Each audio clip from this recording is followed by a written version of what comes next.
Greetings, sirs and madams. I'm Seraphic Zero, and we're playing Gundam Battle Operation. So as you know, the game ended back in July, but I still have a bunch of footage saved up. And so what we have for you today is the Desert Gelgoog. This is actually the level 5 version, and I'm using it in one of the very last Friday matches that we played together. So I do have some footage of me using the level 1 version of the Desert Gelgoog, but it's quite clumsy and hard to use at that level. But I swear at the level 5, the Desert Gelgoog is possibly one of the most powerful Zeon suits that is available in the game. It is just, I don't know, like, I'm pretty much on the verge of calling it broken. It's very powerful. So it pretty much doesn't really have a range where it doesn't fare well. So it has a very powerful beam rifle. So it's very strong for a beam rifle. But the thing about it is that it has a very high rate of fire. So it can knock somebody down, and I already put 4 shots into them. The 4th shot will probably overheat it, but 3 is usually sufficient to, I don't know, bring them down to like 30%. So there's not really any particular mobile suit that it has a disadvantage against. So it does have a very simple weapon loadout. So it has the rapid fire beam rifle. It has an armed buster, which is a single shelled arm rocket which causes instant knockdown. That's broken. So it's especially broken for a mobile suit with this loadout because it can use the buster to put you down and then just unload its beam rifle into you. It can get probably 4 shots into you while you're down. That's enough to like basically 100% take down a support mobile suit and probably do about 60% HP for a general. So it's, I don't know, it's overpowered to say the least. Now the arm buster does have very short range on it, and I guess it also has a bit of a weird firing angle to it, so like when you see me aiming it, I am being very careful. I have a problem of when people are trying to duck behind walls and stuff, I have because of the weird firing angle, I tend to accidentally hit walls with it and stuff like that, and I'm very careful to, oops, sorry guys, that was pretty stupid of me.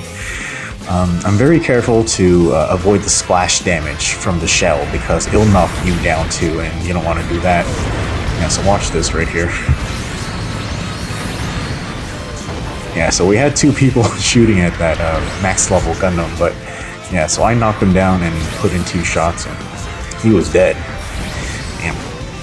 Yeah, so there seems to be a pretty high level Gundam Moondrog here too, and like I'm naturally pretty much like an anti-support mobile suit because of my ranged weaponry and my type advantage. But you see that? 1 knockdown, 3 shots, and he's he's just gone. So what was his cost? Like 450? Something like that? So that means he must be level 3. Yeah, so on top of that, the Desert Gelgoog is a melee type, so it can use the Beam Naginata with 3 melee swings. And it has pretty good melee damage and correction too, so there's pretty much not any range where it fares poorly. It's just strong all around. The only thing that's slightly a disadvantage about it is that it has a bit of a low running speed, and it's kind of chunky, so it's got a bit of a big hitbox. So in that sense, it's kind of vulnerable to getting stun locked and getting surrounded, which you'll see happen to me later on. Yeah, so it doesn't have very good defensive options, but in terms of offense, it is just an absolute beast. I really wish I had completed this mobile suit a lot sooner. Yeah, so far in the match, our side is doing really well. I don't really have a good explanation for it because I think we have 1 random on each side, and our random actually disconnected right away, so we were down a man. And outside of that, I'm not terribly sure why we're doing too well. Yeah, I guess maybe it's me doing high damage and, you know, keeping... Well, I am completely surrounded by the enemy right now. Jesus Christ. Yeah, so I am doing my best to try to pick out the support mole suits and take them down, or just pick out good targets and keeping them suppressed. But yeah, the suit does have very high damage output, but you know, sometimes if your whole team dies, you can't really do much.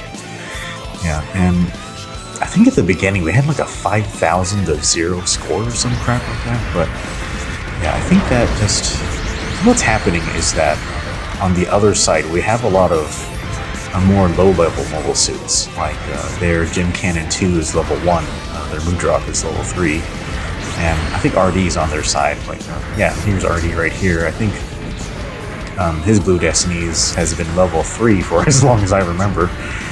Yeah, so the match is starting to come to an end, and I'm just trying to pick out like the weaker mobile suits. I think the only thing they could have done to improve this mobile suit is if it had some sort of machine gun weapon, so it can basically take down enemies with just like a small tick of health, like this guy. Now, beam rifles, they're a little challenging to aim, but yeah, I think that was MS Bop in level 5 or 6 Gundam G4. And shit. Yeah, I think my footage got corrupted right here, but yeah, so the match was almost over anyway. So yeah, yeah, so we had like a almost 7,000 point lead, and that troll did really awesome, and Copper Fusion was doing really well in that high mobility Zaku. But yeah, we had a lot of really strong players on our side. Anyway, guys, that's it for my thoughts for the Desert Gelgoog. Absolutely awesome. But yeah, that will be it for now. Hope you guys enjoyed it, and we'll see you next time.